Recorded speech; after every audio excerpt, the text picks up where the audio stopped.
Okay, welcome everyone.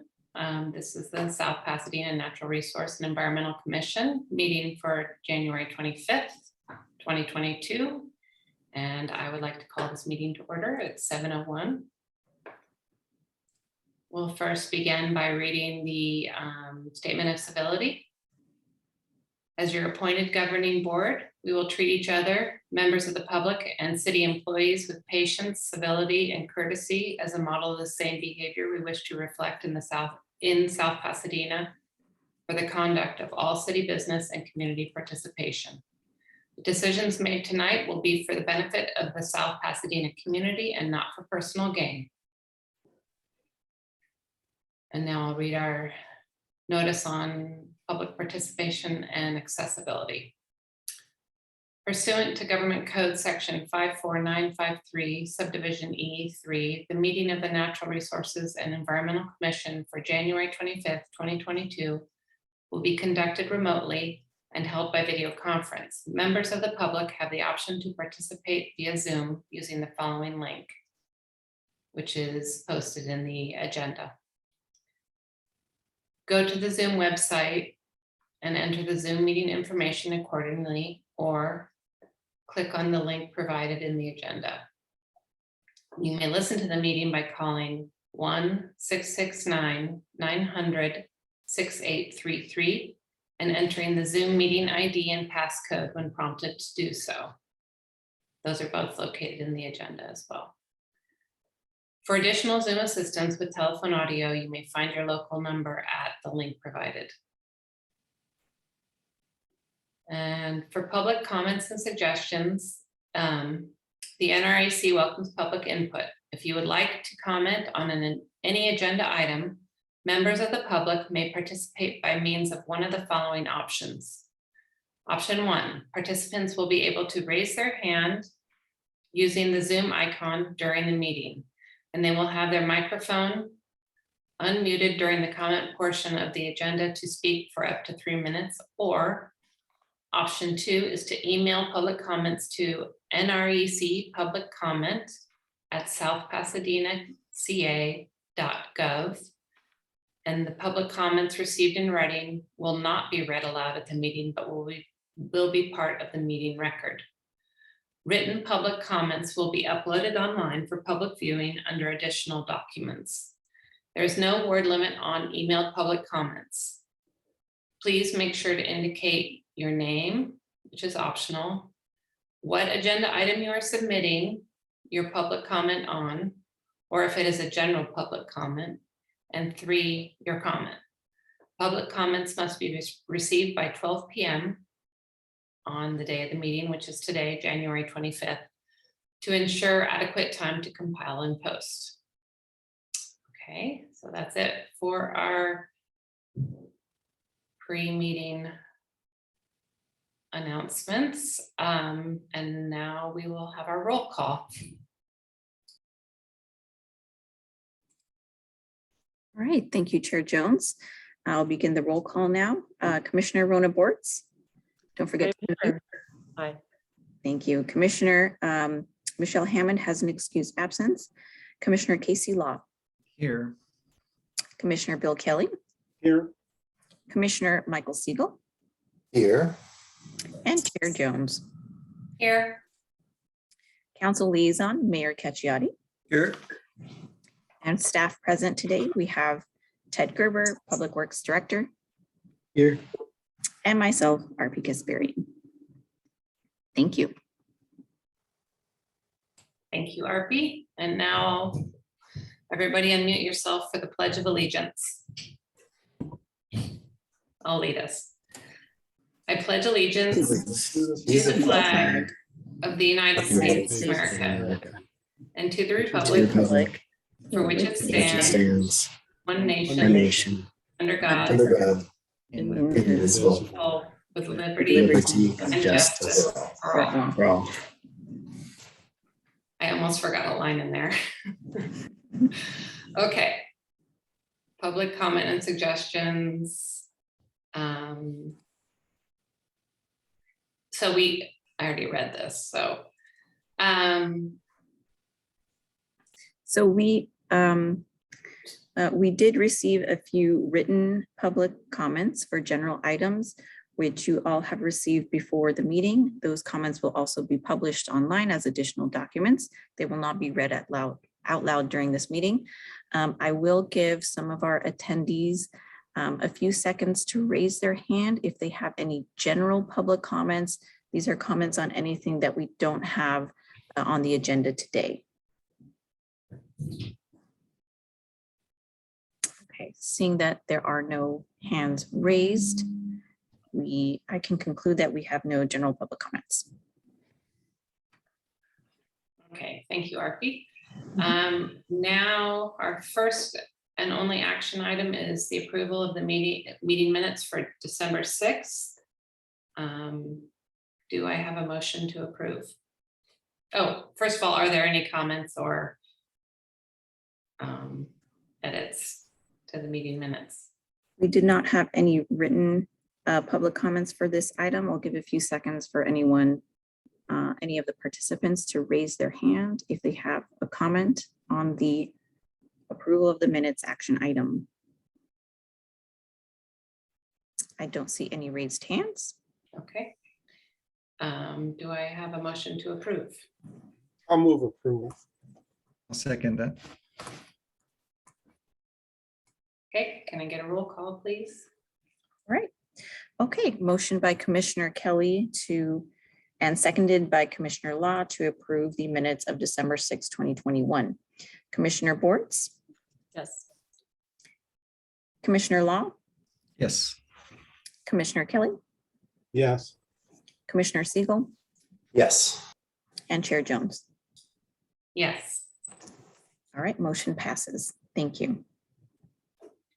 Okay, moving on to our discussion items. First, we are going to start with the annual report for 2021. And I think RB, you will be leading that, or will Ted?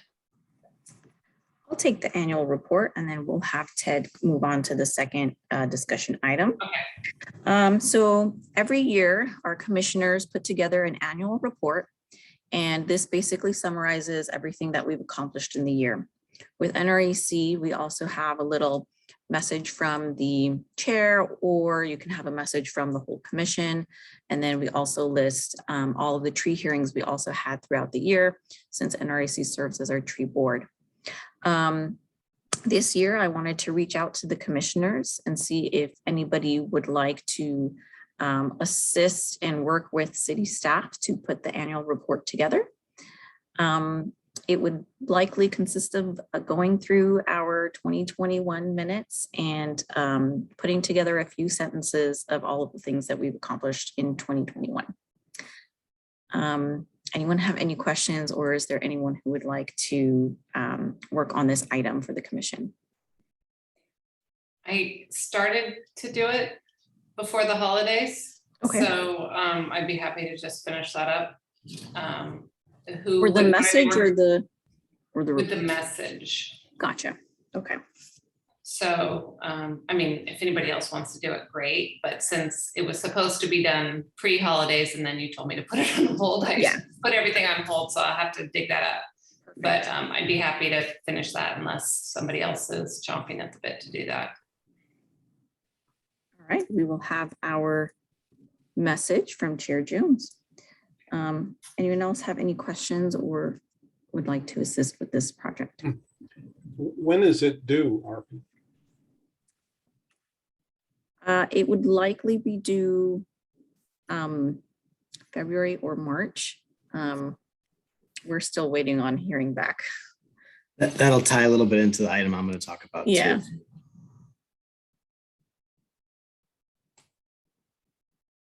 Will there be anything else needed? I mean, other than for me or from our commission, will there be anything else required other than sort of the couple of sentences and then going through the agenda items or the meeting minutes to summarize what we've accomplished this year? And Yeah. that's kind of the extent of it. That's essentially it. So for example, off the top of my head, in 2021, I know that, let's start with Earth Day, we had those commissioner messages from Earth Day. We had the leaf blower ordinance that went through. We had the SB 1383 ordinance that was looked at by NREC.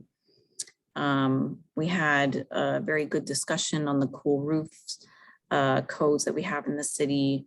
So it would be, maybe 2 to 4 sentences on each of those things, just stating this is what we did. This is what the conclusion that we came to. Very simple. As well as the tree hearing. Right. So it would be, just simply going through the agendas of every month and then listing the date, the address, and what conclusion we came to for the tree hearings, which would just be like a simple table. Okay. All right. Okay, If there's moving on. anyone that would like to later on reach out to me, please do. And I'd be happy to connect and we can work on it together. That was pretty much it for the annual report. Thank you. Okay, great.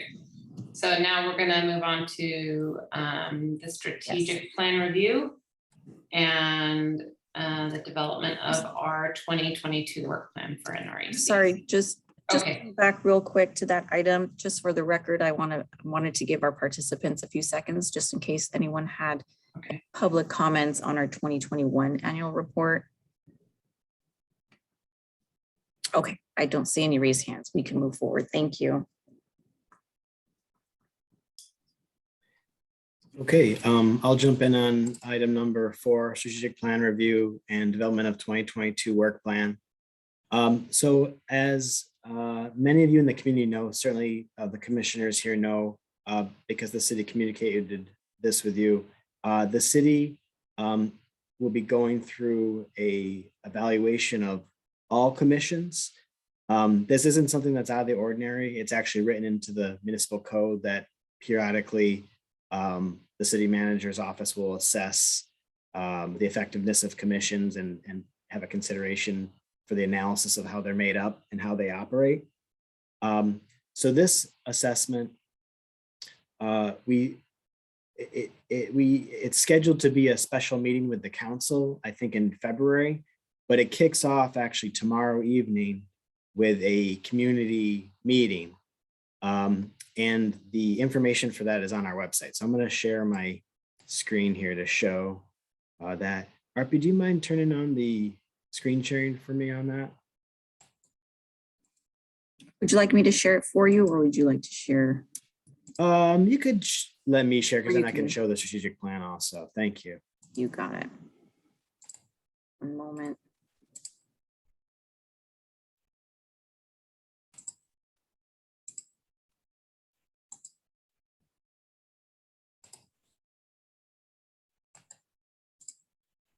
Great. Thank you so Should much. be able to share. Yes. Are you able to see my screen here, the web page? Yes. Okay, so if you're in the community, if you go to southpasadenaca.gov and you click on government, or you hover over government here and then go to boards and commissions, there's a community input on commissions right here at the top. And if you fill out this survey, it'll give you a link to the input discussion tomorrow evening from 6 p.m. to 8 p.m.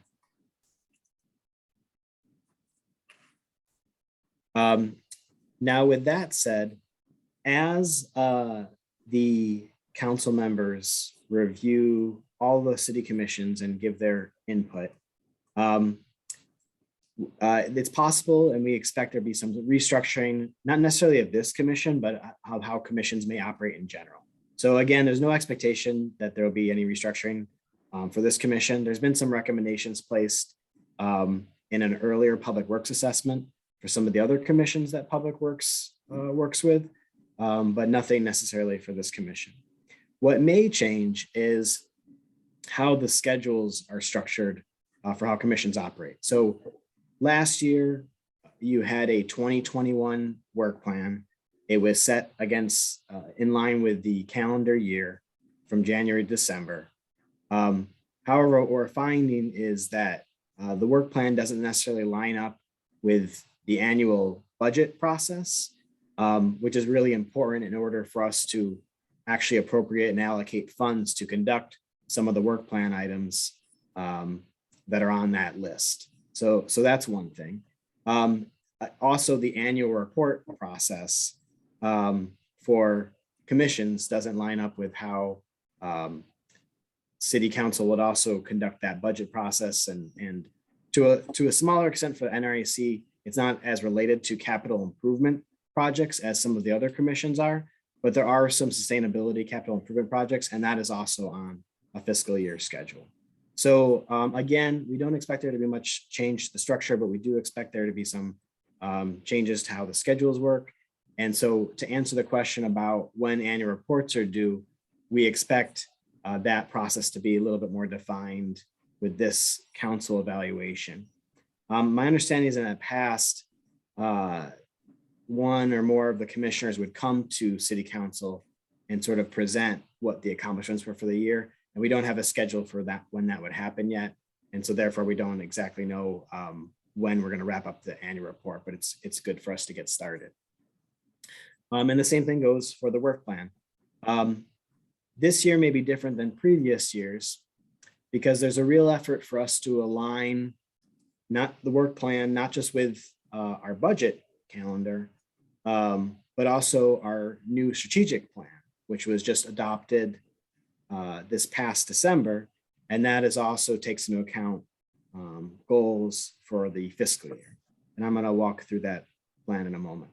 So in general, staff's expectation here is to follow through with what the council members' recommendations are over the next month with all of the commissions, including this commission, see how the annual report plan and the work plan will pivot somewhat with the schedule, and then bring back a work plan to you, the commission, for ideally for fiscal year 22-23, and then also discuss what we want to do before we hit 22-23, because that's still several months away and there's some work that can be accomplished in the meantime. So other commissions are looking at this as sort of like an interim period to come up with some work plan items to finish up the year, the fiscal year that is. But again, all this will sort of be determined as we work out how the council members want to address the structure of commissions. So tonight we wanted to give you a look at the strategic plan that was adopted. And the reason we want to go through that is because there's 6 overarching goals of the strategic plan. And there's many sub goals underneath those. And we'll want our to be identified work plan items to tie in with the strategic plan, just like all the commissions will across the city. And that will support an overall vision for what the city wants to accomplish this coming year. So I'm going to jump over to, this is the agenda.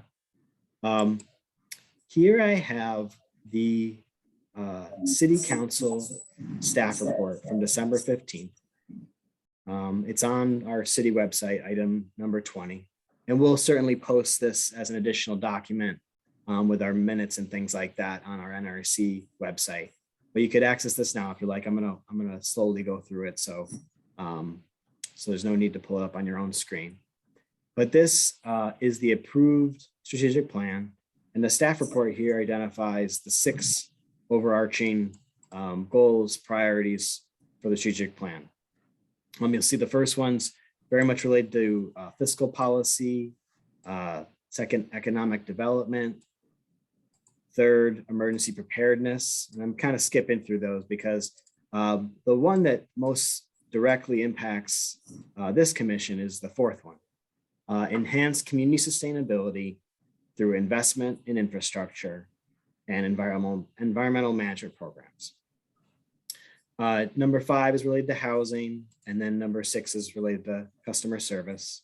And certainly there's some overlap among these goals. A project can support more than one of these, obviously.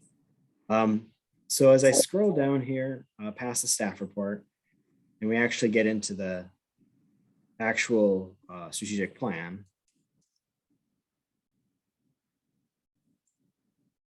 Here's the strategic plan vision statement. And then the plan goes through each one of these 6 items one by one and identifies very specific actions that the council has approved to be taken in a specific fiscal year. So I'm gonna scroll down here past some of the first 3 that are more related to finance, planning, and public safety. And we'll roll right into number 4 here, related to sustainability and environmental management. Trying to fit everything on my screen here. There we go. That's all of them. Can everybody see that all right? Yes. Okay. So we'll talk about these here, but again, the idea here is to start our wheels spinning about the types of work plan items to be considered for the coming months and the coming fiscal year. And we're certainly open to input, but what we'll do as staff is consider the budget we have, consider the goals of the city council, consider the staff resources we have, and then put together a work plan to present to you and have a discussion at a future meeting here. And fortunately, our meeting is later in the month. So the council process may be done by our next commission meeting, which we'll be able to talk about this. So at the very top here, oh, it's getting cut off. The very top here, we have a somewhat obvious one, the climate action plan. And as you all know, we have a very large and ambitious climate action plan. So the key here would be selecting items in that plan that can be reasonably accomplished in the next fiscal year. And among those, we already have some identified, which are occupying a lot of our resources and time right now. And that is number 1, our electric leaf blower program. And then number 2, our organics diversion program and the implementation of Senate Bill 1383, which we'll have an update for you, a partial update for you later in the meeting tonight. And so we'll take a look at this again as we have in the past work plan and identify some items from the climate action plan that we can pull out, that we can budget, and then assign staff resources and present as part of our work. There's a little bit of crossover items here. There's our integrated water resources plan. This is more of a infrastructure water master plan, but certainly we've talked about that a little bit here in this commission. There's a pocket park design in here, transportation work. And then we get to the capital improvement plan. And we do have a sustainability section in our upcoming capital improvement program. So we've been having study sessions with council about the CIP and talking about what different types of projects can be done in the city. And some of that is focusing on electrification, solar, EV charging stations, and the like. There's a lot of other sort of crossover environmental programs in there, like looking at transportation projects and active transportation and non-vehicular mobility projects and things like that. And actually, that's one of the next ones here is updating the mobility master plan as part of our larger public works goals. But we'll certainly be talking about the elements of the capital improvement plan that affect and touch this commission so that there can be some input as we develop that plan, which will begin in 22-23, the coming fiscal year. Another item we have in our strategic plan is conducting assessment of city facilities. And so we've done assessments of our city facilities in the past. They have largely focused on repair, but now we want to turn our focus to not just infrastructure repairs that need to be done on city municipal buildings, but also in addition to enhancing security measures and space planning. But along with that will come some of the building code things that we've talked about low impact development and electrification and greening some of the future city infrastructure and seeing if that's a possibility as we assess the future use, not just the future repair, but the future use of our city municipal buildings. And so that will be coming forward. And then lastly on this list is pursuing electrification of our city fleet. So last year we had our special meeting talking with the police department about their steps to pursue an electrified fleet. And Public Works is certainly working on the infrastructure to support those initiatives. But that goes beyond just the police. They're leading this effort, but we've also have some plans in place to start to purchase other vehicles as we replace our older unleaded or diesel vehicles and our other fleets, like our water department fleet and our facilities fleet and sewer. So those are very expensive vehicles. We see the prices maybe coming down as the technology improves, but that's something that we'll want to focus on in the coming year as well. So that's a brief overview. There's a lot to accomplish here, obviously, but we'll sort of chop this up a little bit in addition to our existing initiatives to see what 2022, 2023 work plan could look like. So with that, I'll open it up for any comments or discussion.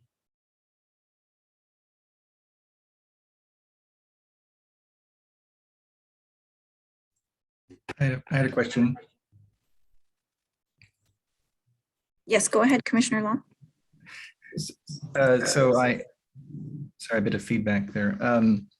I just noticed the target date for many of the tasks are in the next 2 years, actually, and very few of them are at the sort of tail end of the planning period. Is that deliberate?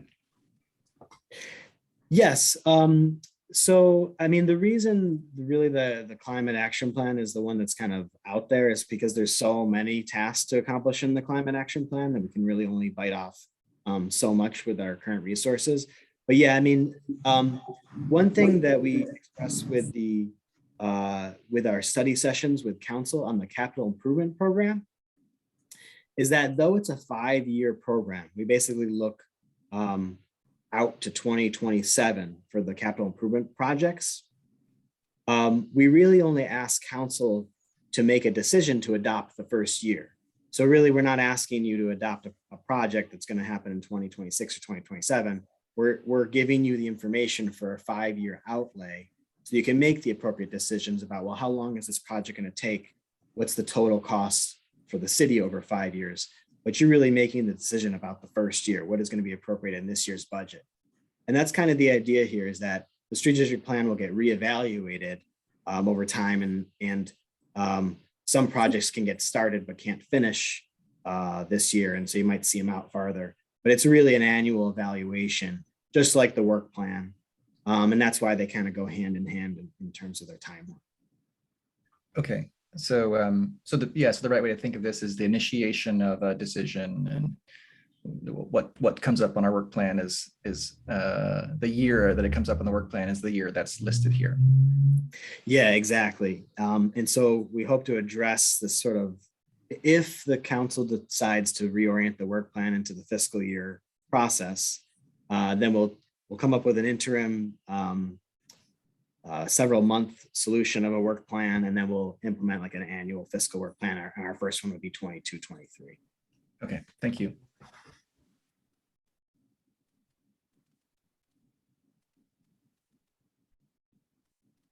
Are there any other comments or questions? I have my hand up. Wasn't quite sure what happened, but if I may, I had a few comments and questions about this. One of the things, I'll just make a comment that I hope would be included is some sort of a public outreach component to educate people about saving water in a drought situation, conserving energy, availability of clean energy from the Clean Power Alliance, things like that, and incentives for electric vehicles and water conservation. But the other thing I was wondering about on this is electrification of the fleet is part of the climate action plan. So, which I think some of the other measures here are too. So would that come under it as opposed to being separate? And would there be additional things that would be more major items, you know, that we should be looking at? Yes, I certainly, I think that a comprehensive work plan could cover more than this. I think our direction as city staff is to make sure that we at least we're prioritizing the goals of the strategic plan for the city. But certainly, especially since the climate action plan is so overarching, also incorporating things like water conservation initiatives, and then electrification to assist residents and businesses, not just of the city fleet, but also, for example, we're working right now on a grant to install electric vehicle chargers at Arroyo Park, south of the North baseball field there. So that's not necessarily something that's identified here, but it's a project that we want to undertake to implement our climate action plan. So I think there's room for more. Really, the limiting factor is budget and staff resources. And fortunately, that can all be tied into our budget calendar process, where we are advertising what our operating budget plans are and what capital projects we're going to be undertaking starting 22-23 that will allow the community to basically say, well, here's our staff resources, this is what we think we can get done, and then get some input on that. Again, another reason to realign that work plan with the fiscal year process, that it all kind of ties into that same conversation about the annual budget. I will say that you're right, that some of these items are kind of included in the climate action plan. So maybe the layout of this is not as intuitive, because you'd think like a lot of them would be bullet points under here. But I think this was more so the council identifying the things that think are priority, not apart from the climate action plan, but also sort of like, I guess you could say the climate action plan is so comprehensive that it already kind of took into account all the initiatives that the council wanted to see implemented. So yeah, I wouldn't read into the organization of it at all, other than the fact that they're all kind of represented there. I will say, like, this was called out specifically to show that this is a focus, the primary focus of the climate action plan at this moment in time. Well, thank you. Just the only other comment I would have is that waste is a major issue, both in terms of getting the organic waste requirements implemented, and also plastic, and just waste reduction in general, with all the deliveries going on there and the packaging that comes with that. So I would just hope that we could not, that we could deal with that coming year as well. Thank you. Sure. I'll say that RP and I are pretty confident we'll see other initiatives from both the community and from council and from the commission that will be brought up. And that's the type of feedback we're encouraging from you, that we could implement into the work plan, given our ability to accomplish them. But that's the kind of thing that we want your feedback on, as you're giving us, Commissioner Kelly, to consider.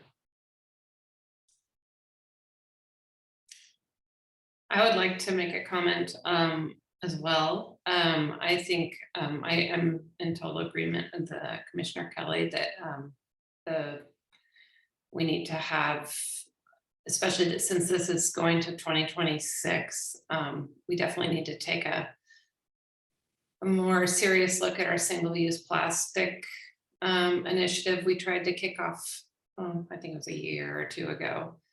I'd like to see that as a priority, as well as with the water resources. It seems like there could be a couple bullets under there. Water saving, water reuse, gray water, as well as drought tolerant initiative, encouraging more drought tolerant landscaping. And so yeah, I think underwater resources, I think there should be a few more specific things that are in the green action or in the climate action plan. And then it seems like the mobility stuff, there's like 3 different 4D, 4F, and 4H kind of all fall under, well, I guess not 4F because that's bike lanes and walkability, but it seems like there's the organization to me seems like it should be in major areas like transportation, water, green space, or however you want to lump it. It's just a little confusing the way it's organized, I guess. Sure. And so let me reiterate, like, this isn't our commission's work plan. Our work plan of 12, months of effort can bridge more than what we see here. This is just the minimum of what, yeah, and just the elements that apply to this commission, the minimum of what we want to see in there. And so, it doesn't sound like anyone's in disagreement of, the incorporation of strategic plan elements in the work plan, but it sounds like we'll have some other items we'll want to make sure that we capture from this discussion and our next discussion when we actually get into the details of it, to make sure we can schedule out some more of those efforts. Great, thank you, Ted. Are there any other comments or questions about the strategic plan?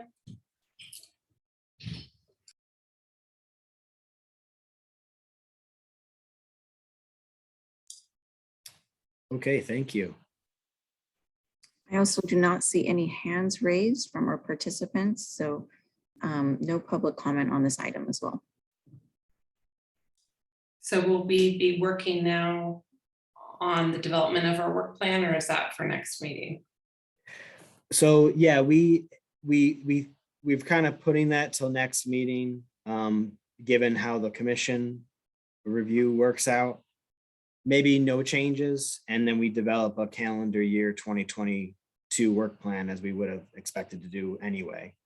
And if there are changes, then maybe we'll get some direction on, okay, how should your work plans be structured? When do you start them? When do they end? That kind of thing.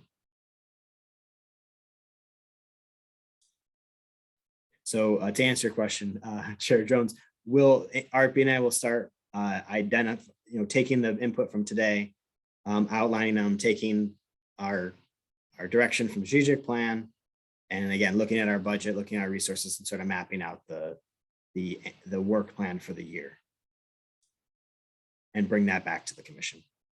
Great, thank you for the clarification on that.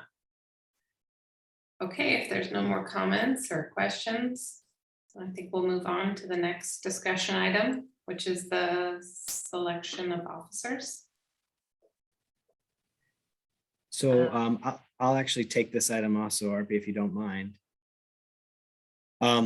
So along with this whole process of considering how the council may decide how to organize commissions. Again, we don't anticipate any changes to the commissions. There may be to some others, but what we've done in our other public works commissions, what we're recommending to do, is that we actually postpone the selection of officers. So the municipal code requires officer selection and commissions to happen within the first quarter of the year. So by March 31st,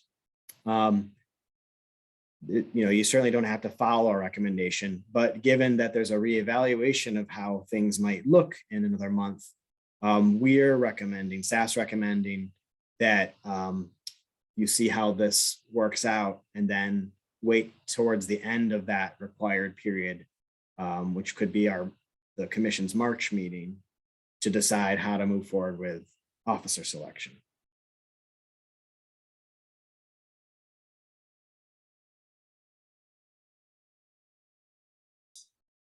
Okay, would anyone like to ask any questions about that?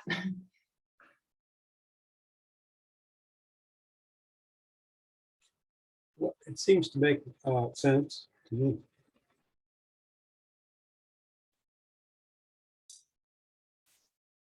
Agreed. I did want to make a comment about that in terms of moving forward. I think it would be, and I think I mentioned this to RP and Ted, that I think it would be smart to have officers serve only 1 year and then rotate, because I feel like it just keeps the commission sort of fresh, and that's what city council does. So I think it would be good if we sort of follow the same process that they do.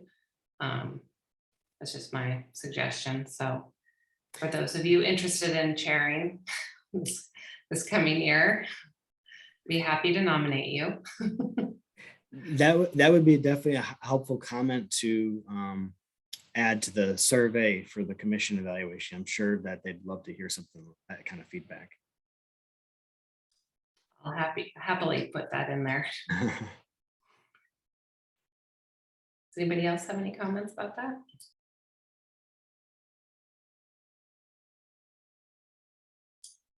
Very quiet crew tonight. Okay, well then, I guess we can move on to our next discussion item, number 6, an update on the SB 1383. Yes. Organics collection. All right. So as you all know, we have been working on SB 1383, which is the mandatory organics recycling mandate. So we have been meeting with the ad hoc committee and Athens. Athens has provided the committee with a few proposal options. The committee reviewed them, and we are still discussing with Athens those options. Before I move on from the ad hoc committee, Commissioner Kelly, you are on the ad hoc committee. Is there anything that you wanted to let your fellow commissioners know? Thank you. Yeah, I'll add a little bit about the options, if I may. If that's appropriate, RP. The options are basically to continue, and I'm speaking for single-family residences, to continue with the backyard pickup of waste. That would be, the individual would segregate. The other option is to do that with as I recall, an electric vehicle pilot project where those trucks would run on battery electric technology. And the third option, which I think the committee has looked at and said the city should look into, is to have a curbside pickup with automated trucks. And those trucks would run on natural gas. And then each of those options has a different rate that the residents would pay, and then businesses would be affected too. That, you know, there is an inflation adjustment in the contract. So there are some additional changes in the terms of the contract, such as I think for the last two options, Athens wants to have a 10-year notice of termination instead of a 7-year notice as it is now. And I think the committee is seeking more information from Athens about each of those options and some of the details. So I'll leave it at that. Thank you. Thank you, Commissioner Kelly. So also related to SB 1383, we wanted to inform you that staff is pursuing a grant from Cal Recycle. This grant is going to help us fund a few things with 1383, such as education and outreach. We can put it towards collection containers and several other items that would help us implement 1383.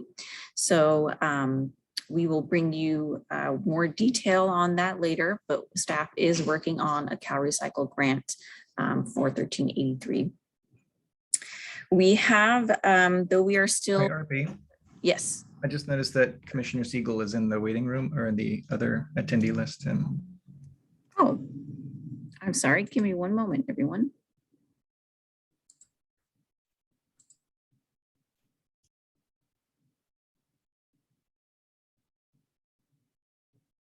Come on.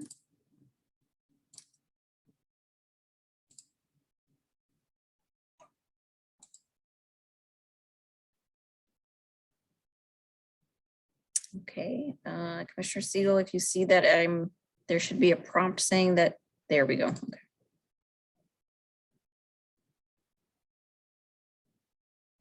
Are you back?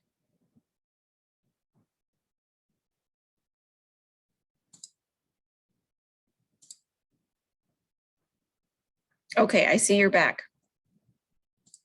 Great. All right. Okay, so though we're still in our negotiations with the ad hoc committee and Athens for an updated contract, food collection services for single family homes have begun. They were implemented on January 1st, which was the deadline indicated in SB 1383. So far, what we are doing right now, this is for single family homes, multifamily and commercial. We'll get an update later on this year on what their food collection services will look like. But for single family homes, residents are required to separate out their food scraps and discard them in their yard waste containers.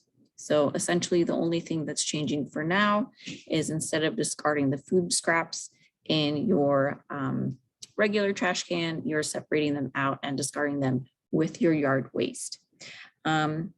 So this officially started January 1st. We, as expected, this is a big behavioral change, both for our residents, for Athens, for staff, for everybody. We have come across a few hiccups here and there on how exactly to dispose them, what's okay, what's not okay. So we are working through those. We have specifically heard several residents call in and ask about how Athens is discarding the trash. As we all know, we have those pickup trucks that go into everyone's home to dump the trash cans. The pickup trucks have two separate compartments. One of them should be used only for the mixed waste, and the other one should be used only for the yard waste, which now includes the food scraps. We have heard from residents out there that they are not sure that separation is happening. We have talked to Athens about this issue. We have brought it up with them and asked them to make sure to train their Athens drivers for them to know that we are doing a food scrap separation. They have assured us that they are doing that. And we also had a little bit of confusion out there, thinking that everything that's in those pickup trucks ends up in one truck, one mother truck. There are two mother trucks in the city. They're not necessarily next to each other. One of them is for the mixed waste and the second one is for the yard waste. So they don't all get mixed up in the same mother truck. So just wanted to let the commission know of some of the challenges that we're going through. But we are working with Athens to make sure that we clean those out and make sure that everyone is on the same page. So I would like to ask the commissioners if anyone has any questions regarding 1383. We still have a lot of education outreach to send out there. We do have a webpage, South Pasadena, ca.gov/organics recycling. So we have frequently asked questions there and other resources if you'd like to check it out. Any questions or comments or concerns regarding 1383?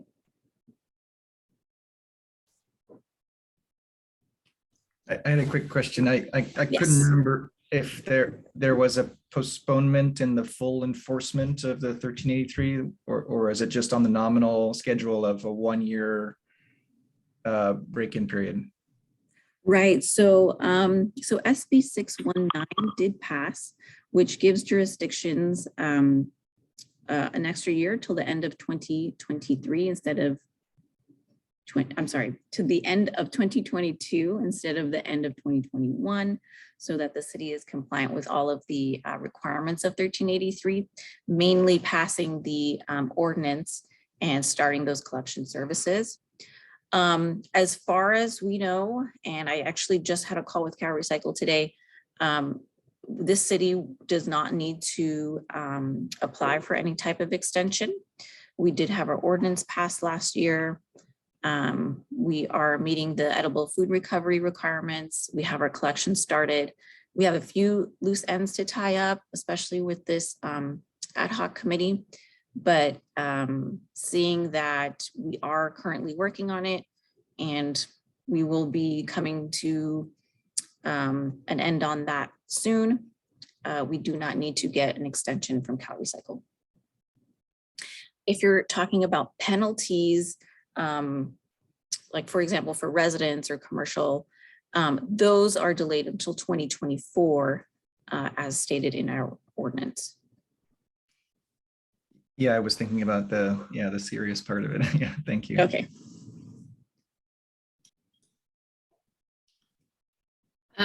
Is there going to be any sort of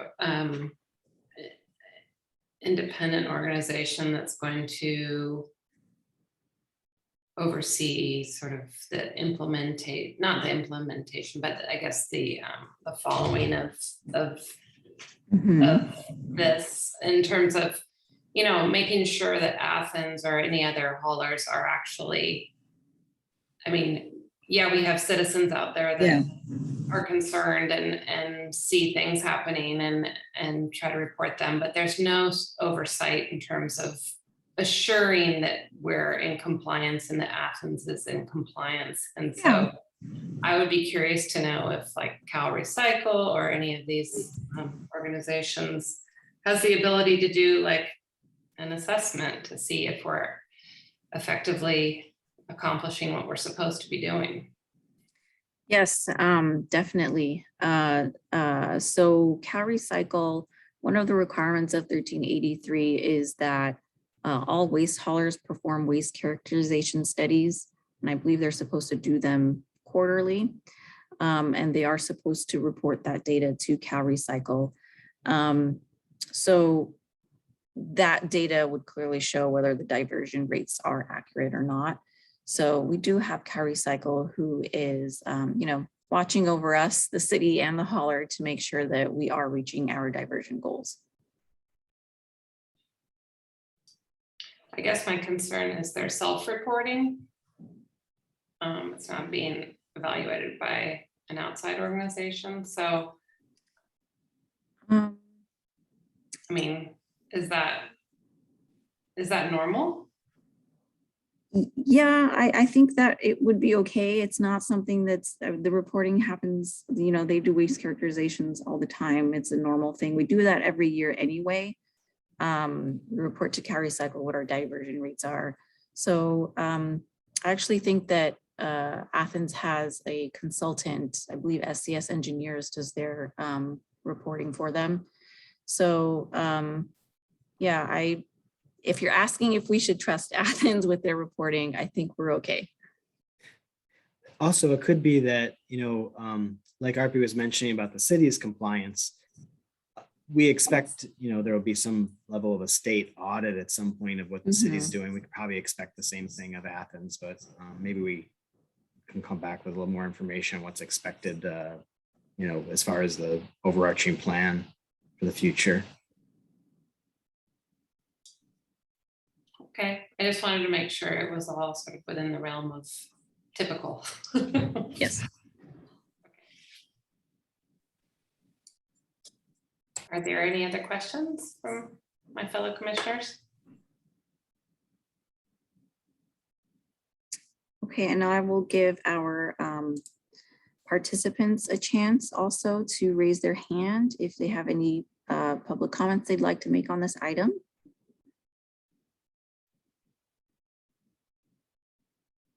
I don't see any hands raised. Thank you. Well, maybe I do see one attendee actually wrote a public comment, and maybe we could just specifically call that out. We don't have to call on the person, but they note that raising public awareness is important. And is there much beyond the flyer that we're intending to? Yes. So a lot of the education and outreach is going to be incorporated into what we come up with Athens. They're going to help us a lot with pushing that out. Of course, we're not going to depend on them solely to do that. Once we are able to get more information, so the tricky thing is providing information before we have anything finalized. So we can provide as much information right now on the single family home food scrap separation, which we are doing through our social media posts, our blog posts, the monthly city e-newsletter, the neighborhood pulse. Like I mentioned earlier, we have our webpage and we have the bill inserts that went out in the beginning of January. Of course, we plan on continuing providing that information to everybody. Likely once we conclude our ad hoc committee and come to a final revised contract with Athens, and that goes to city council, we'll have a major push to promote and educate the public on that as well.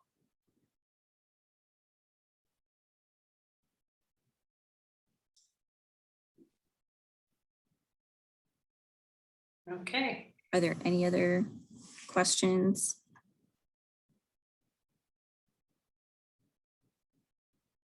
Okay. All right. I apologize. I apologize. I just dropped out. I think you probably noticed, but I missed all of your answer.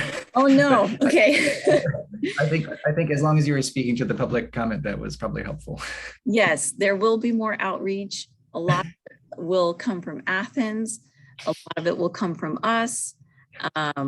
Once we get things finalized, we'll have even more outreach. So yes, yes, yes. Thanks. Okay, so I think we can move on to communications now, and we'll start with Mayor Cacciati. Do you have anything to relay to our commission today? Yes, Madam Chair, I'll just go over. You can tell me when to stop because we got a lot of things. So Ted went over the capital improvement projects. The council's had a number of special meetings over the last couple of months. One was on the capital improvements to review who's building or streets and sewers and gutters, facilities, parks. We also looked at a special meeting on the $4.3 million from the cell tower revenue. We're looking at that, and the council decided, actually based on a recommendation from Finance Commission, to take the money and use it towards reducing our CalPERS and OPEB, other post-employment benefits like medical liabilities, which many cities have. We're probably one of the best positions of the cities in the state. So we took that 4.3 million and $1 million about 10 years ago. I proposed at a council meeting to put aside, when we had some money, which we have a lot now, $1 million for employee retirement benefits and $1 million in, well, 500 for retirement benefits and 500,000 for medical. As I noticed, the rates were going up across the state. Council joined my proposal and agreed. So we had that money sitting there, but now's the time to use it. So we're going to use it with the other 4.3. So we'll have a little over $5.3 million to buy down these liabilities. So when our employees retire, like RP and TED, there'll be money for them in their retirement. And we're not going to go bankrupt like a city I heard in this morning in a discussion with League of Cities up north that had gone bankrupt from not planning properly. We're in litigation with two of the largest companies in the world. And I hopefully come back to you in a few months with some good news on that regarding environmental issues in the city and our basin. We've been working on that. So that's great. If you ever saw the movie Dark Waters, it's related to that. Ted talked about the commissions. I just want to support his comments and also talk about, I've got a list here. So as we look at these commissions, there's 16 city commissions, and that goes from animal, cultural heritage, design review, finance, 4th of July, mobility, transportation, library board, natural resources, park and rec, planning, public arts, public safety, public works, senior citizen, tournament of roses, youth.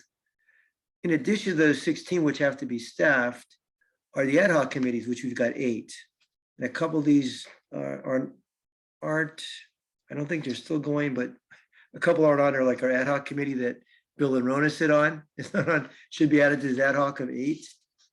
There's also 11 regional groups city council members and staff actually support us on, from the Arroyo Verde Communities Joint Powers Agreement, California Contract Cities, Foothill Workforce Development, LA County Select Committee, Sanitation Districts, San Gabriel Valley Council of Governments, and there are multiple subcommittees on that, which I sit on, Diana sits on, SCAG, Mosquito Abatement, Clean Power Alliance. So in addition, there's also some other groups that are elected, like myself on the Conservancy, myself on the Air Quality Management District. So in total, there's 39 commissions and committees.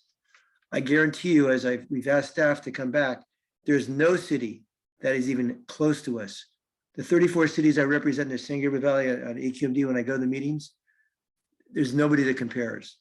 So as we go through this, just keep in mind, we want to keep our staff, we want to burn them out, and we want to, but again, we're a very active city and we want to be at the top of everything if we can. And again, one example is tonight, RP brought up the issue of the grant for 1383.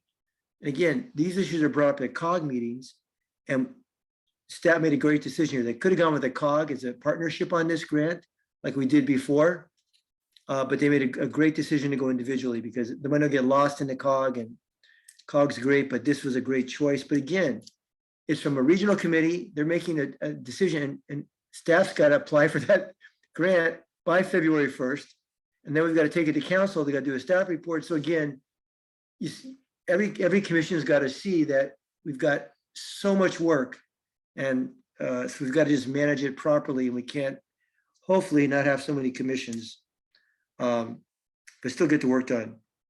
I want to thank the Recreational Lease Subcommittee. They'll probably talk about it, Ron and Bill. They made some great recommendations.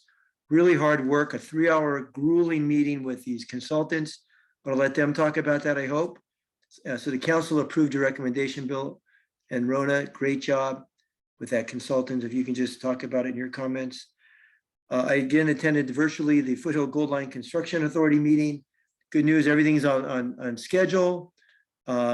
Relocating a lot of the tracks of Metrolink beyond Glendora as it gets through Pomona, Laverne area, San Dimas, relocating the freight lines out there, the one freight line, and starting really installing a lot of the track now.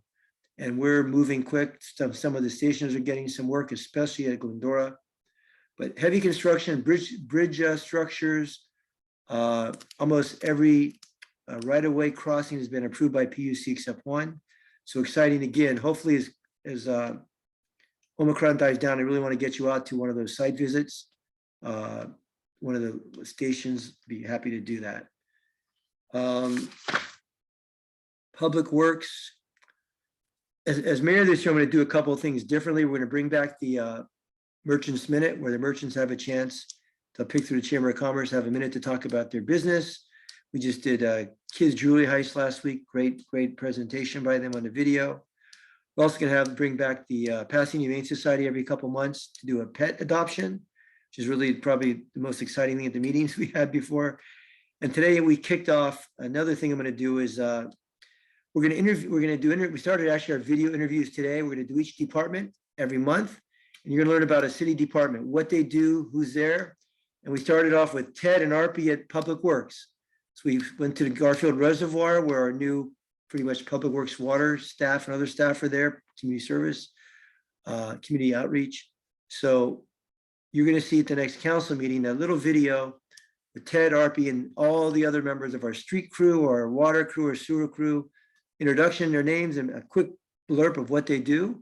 And it's going to be really exciting. I think it's a great opportunity for us to finally see match the face with people you see out there in our parks and rec and streets fixing it. And I think it'll be great. I think they did a great job today. I was there.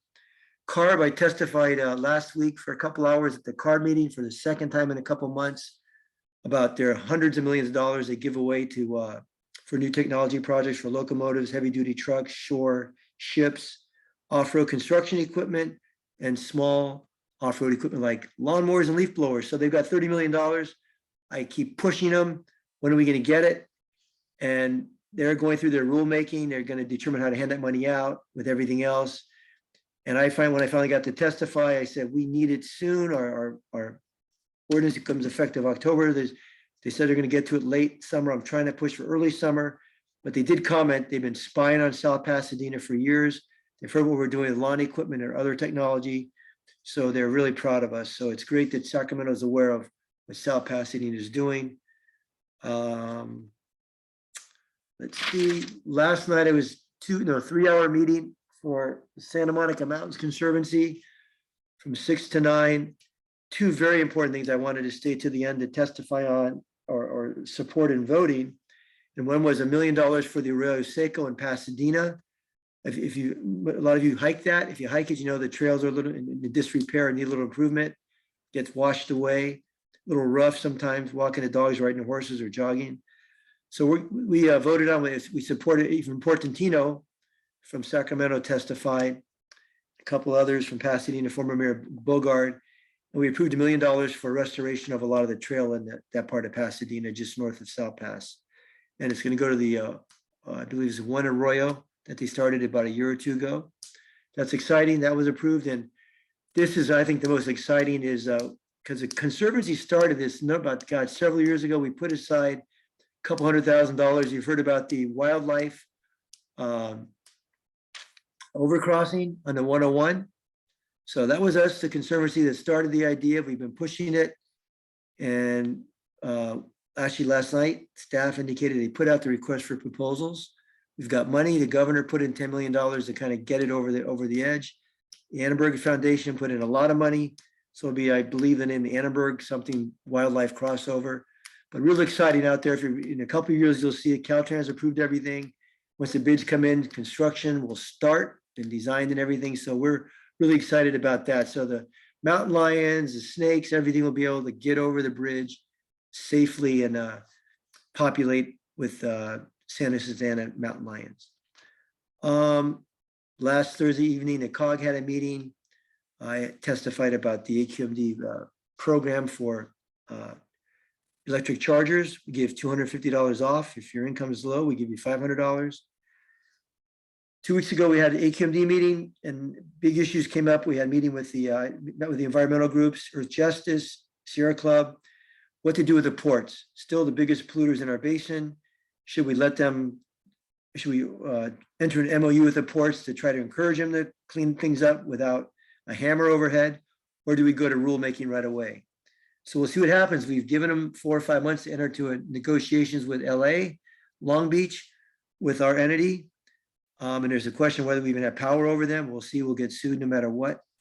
But we'll have to make that decision next few months, whether we come down hard on rules, because again, the heavy duty trucks going in and out of there, the ships coming in, the cargo equipment, they're not moving quick enough and it's impacting all of our health.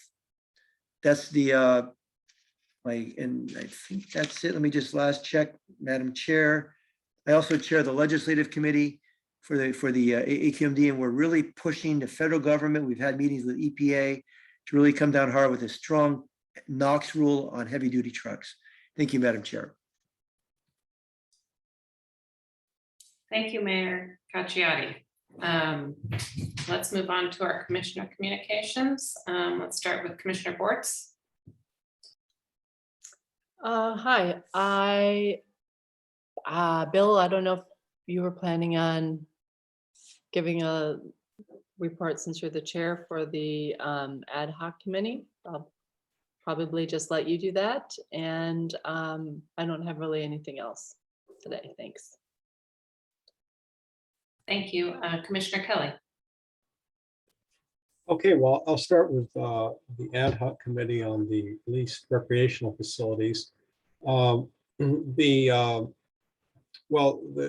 group has been working for some time. We've had tours of facilities, look at the conditions of the facilities, and all the leases are up for renewal at some point in the near term.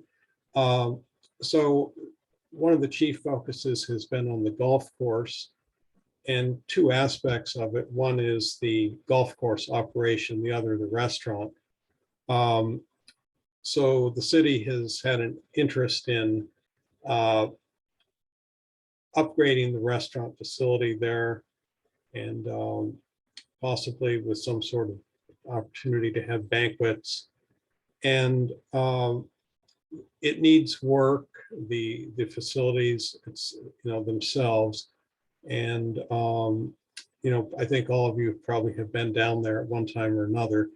And so what we've done is we decided the city should hire a consulting firm, which I think happened at the last council meeting. Although I didn't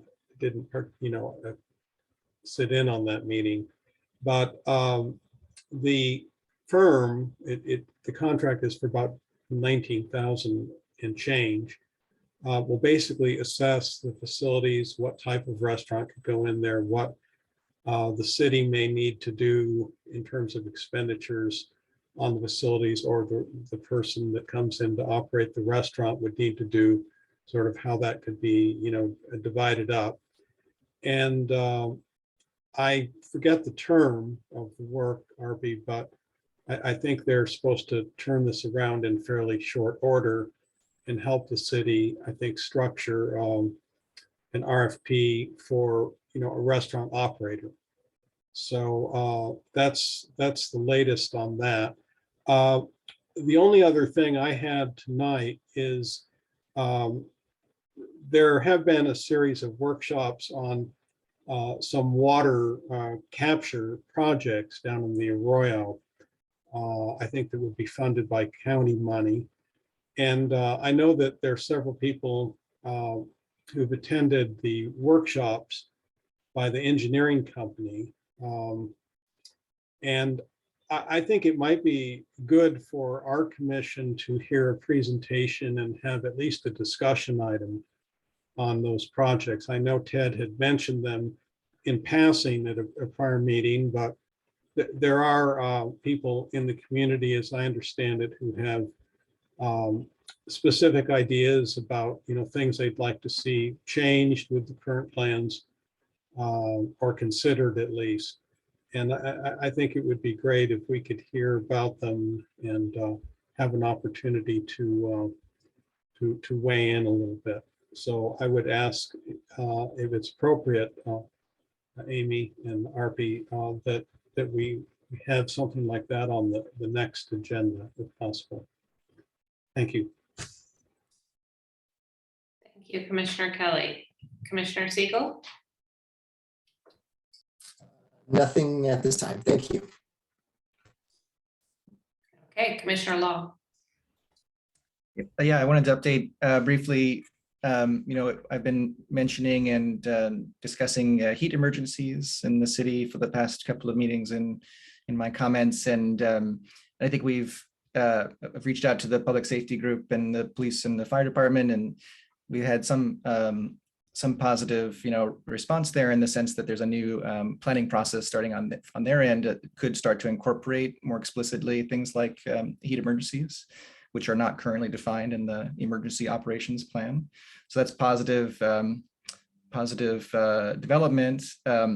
I think I think we also established that it was hard for us to do things in this commission, but one direction I'd like to push forward a little more on is this idea of community emergency response teams. So the CERT groups, which are often based in individual cities and are operated by public safety groups like the fire, the police department.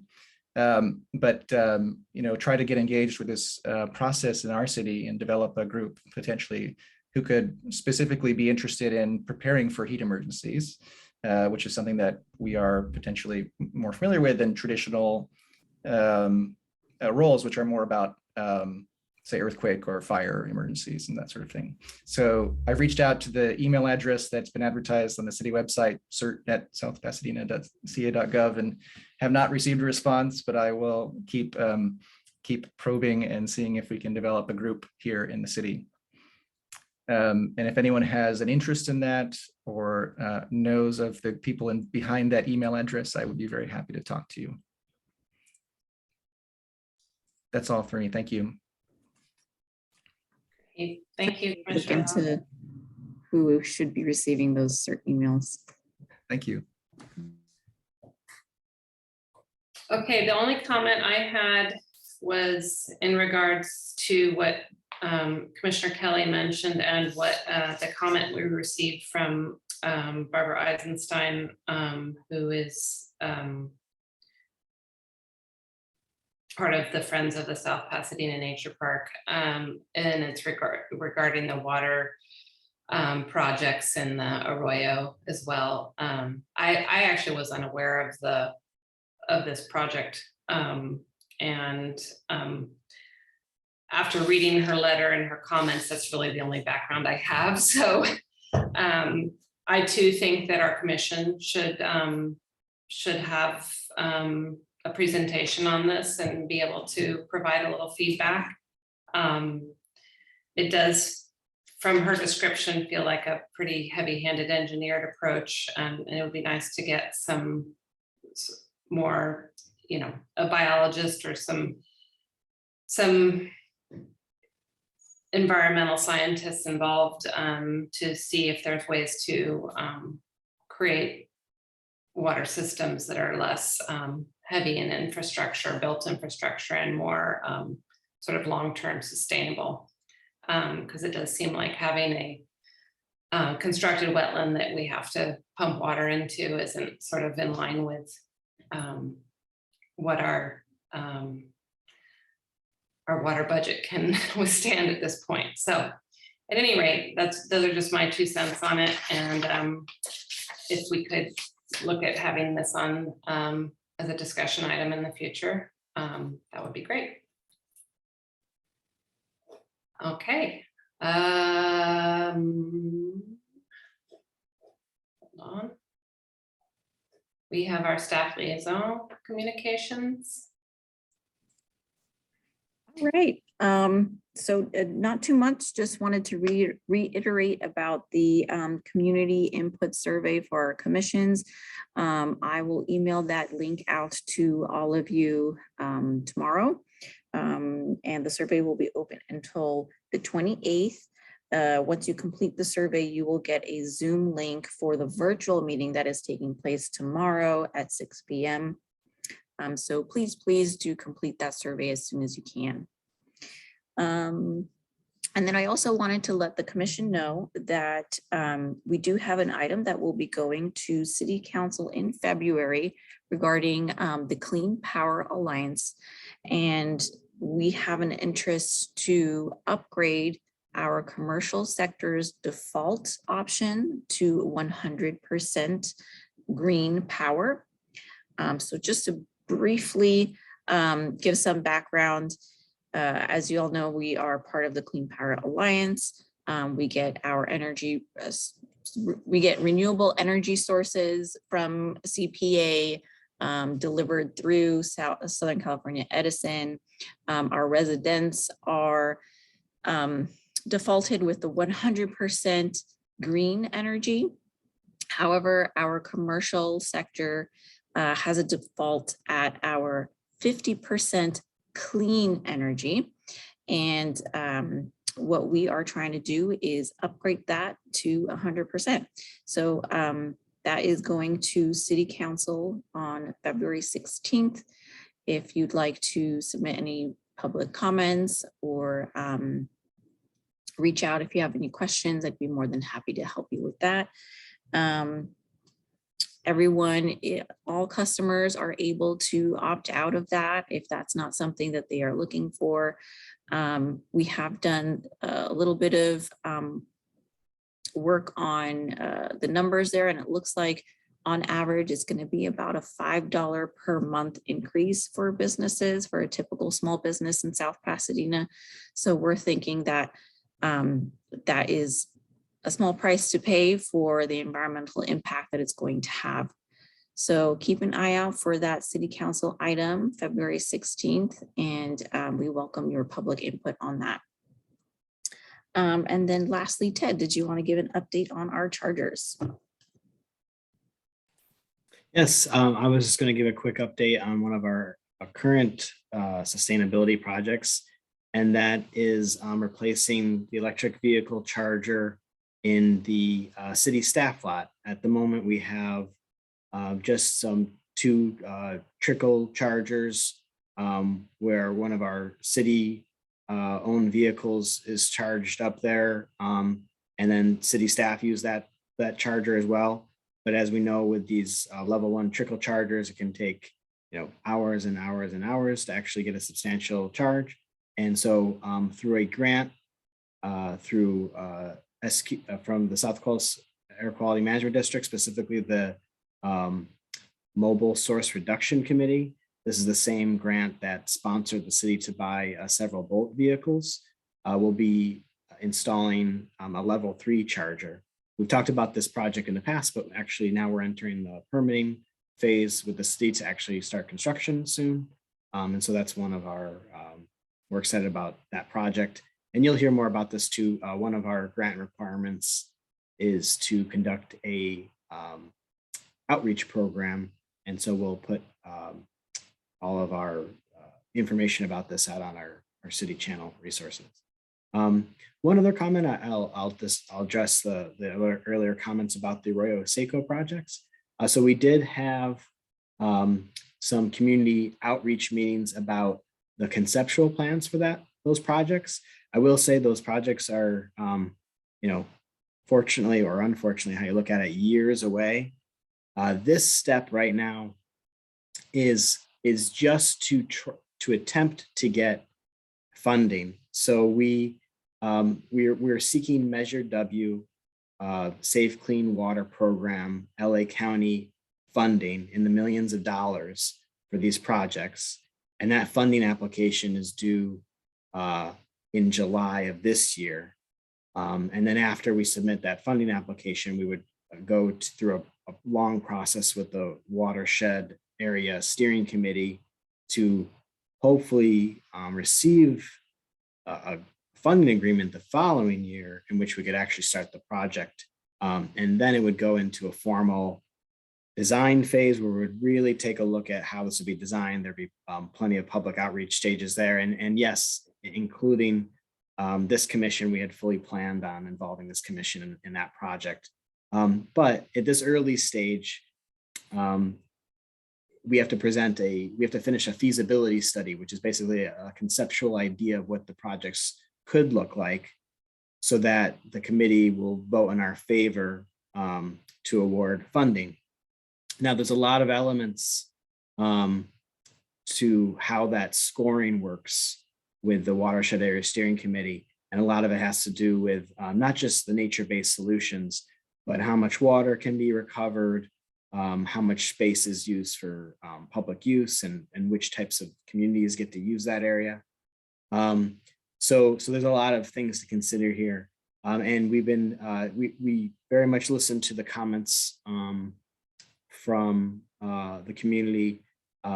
Myself and Councilmember Znaimer actually went on a walk with the nature park with some of the volunteers of that organization. Is actually very productive and pleasant conversation. So we're going to try to revise a little bit of the conceptual plan to try to address some of those comments.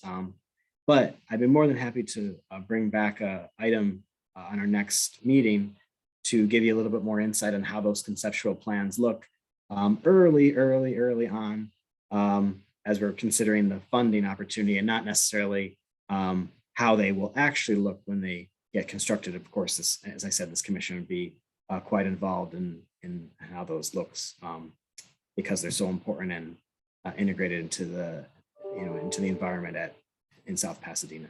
So certainly we can agendize that and go through some of those conceptual plans and talk about some of the community feedback at our next meeting.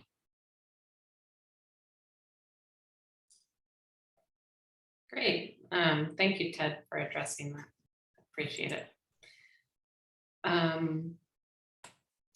So I think with that, I'm just going to look at our announcements of our upcoming events. We have the Nature Park Volunteer Day, which is coming up on February 19th. And then we have the continuing LA County Smart Gardening webinars, as well as, and the link is provided in the agenda, and the Metropolitan Water District turf removal and native landscape webinars. And the link for those is also provided in the agenda. Apologize if you can hear my husband sneezing in the background. With that, our next meeting is scheduled for February 22nd, and we are unclear as to whether that will be on Zoom or in person. Is that correct? Or is it for sure on Zoom? As far as we know, for now, it's on Zoom, but Okay. you know if anything changes. Okay. All right. Well, it is 8:27 and I'm going to adjourn this meeting. Okay, thank you and good night, everyone. Good night. Bye.